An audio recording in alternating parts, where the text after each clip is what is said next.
Ай туяк. Чоң атасынын үнүнөн Айпери ойгонуп кетти. Эмне үчүн чоң атам менен чоң энем уктабай жүрүшөт? Деп ойлоду ал. Алар шыбырашып сыртка чыгып кетишти. Айпериге бул көрүнүш өтө кызыктуу сезилди. Караңгыда кайда баратышат? Шаша кийинди да экөөнүн артынан жөнөдү. Үйдүн капталындагы сарай тарапта жарык күйүп туруптур. Демек, чоң атасы менен чоң энеси ошол жакта болсо керек. Жылкынын жанында эки караан бир нерсе кылып жатышат. Түшүнө албай үңүлөт диктеди. Акырын. Ананайын. Тарталаңдаган байкушум. Деди чоң ата. Айланайым. Деди чоң эне. Алар бир нерсеге кубанып жатышты. Чоң эне, эмне кылып жатасыңар? Деди Айпери таң калып.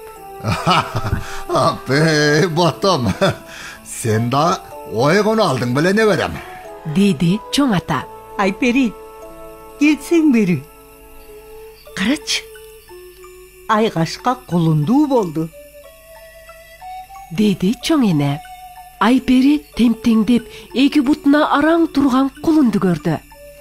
Ай! Деди ал кубанычтуу таң калып. Аптан татынакай кулун экен. Өңү аппак, көздөрү капкара. Ананайым, жылкынын өңүн аппак дебейт, кызыл дейт. Деди чоң ата небересинин сөзүн оңдоп. Ак болуп турса, кызыл демек беле. Айпери чоң атасынын сөзүнө кыткылыктай күлдү. Ооба неберем, аппак болсо кызыл. Ал эми бир аз гана агыш болсо боз дейт. Кантип эле? Айпери чоң атасына ишенбегендей карады. Кыргыздар илгертен ак өңдү ыйык тутушкан. Ошондуктан бешикти ак бешик дейбиз. Сүттү караңгыда сыртка калтырбайбыз. Керек болсо үйгө кирген жылаанды да ак чачып чыгарса болот. Карачы, актын касиети канча. Ак түстүү жылкыны да касиеттүү көрүп, ак дебей кызыл же боз деп тергеп калыптырбыз. Эми түшүндүм чоң эне. Кара, жүргүлеме. Санаабыз тынчыды. Бир аз да болсо эс алалы. Жүр агай. Карачы, таң атып калды. Деди чоң ата. Уйкум келген жок. Мен кулумдун жанында эле болоюнчу. Анын үстүнө атын да кой элеппиз да. Деди Айпери үйгө киргиси келбей. Кой балам, атын шашпай коебуз. Кулун да эс алсын. Деп чоң энеси алдыга басты.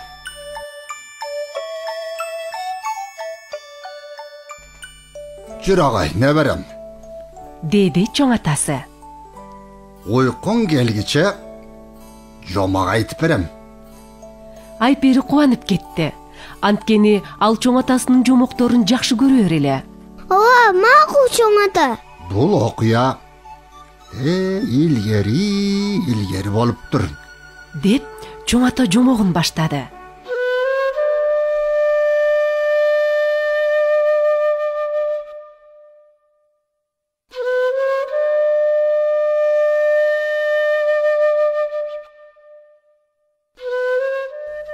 Бир жаш жигиттин Ай туяк деген кулун кезинен таптап өстүргөн акылдуу аты бар экен.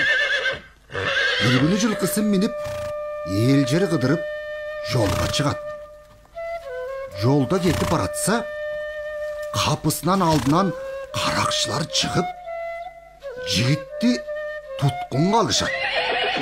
Ал эми Ай туякты абдан кымбатка баалап сатмакчы болушат.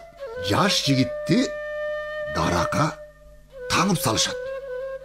Атты болсо оттосун деп бош кое беришет. Түн бир окумда туткун жигиттин жанына ай туяк келіп, сен мені қолың кезімен таптадың, чөптің бүрдүүсүн беріп бақтың, сені тұтқынға кантип ыра көрөм, адамча сүйлейт экен.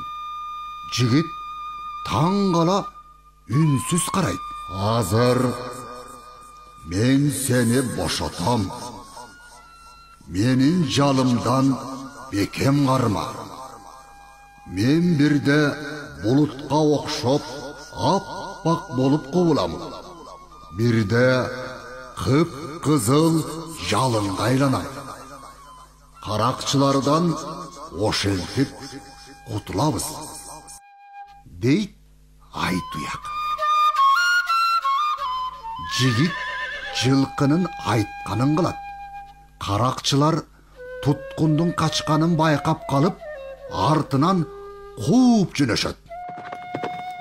Ай туяк бирде булутка окшоп агарып, бирде жалындай кызарып, каракчылардан көзүн жазгыра качып чыгыптыр. Ошентип жаш жигитти туткундан бошотуп кеткен экен.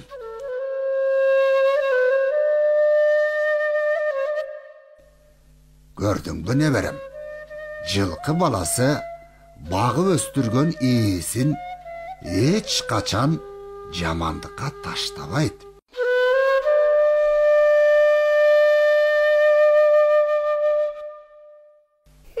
Чоң ата, Деди Айпери уйкусурай шыбырап. кулундун атын ай туяк коелучу.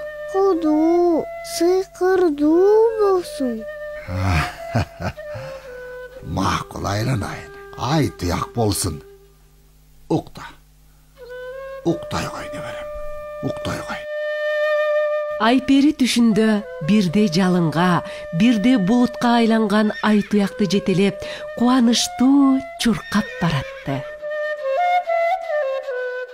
Бул китеп Юсайттын окуу керемет долбоор алкагында иштелип чыкты. Автору Шаршенбаева Нурайым, үн коштогондор Адыкалыкова Анара, Жанжигитов Жолдошбек, Улан кызы Аруке, Кожогелдиева Алтынгүл.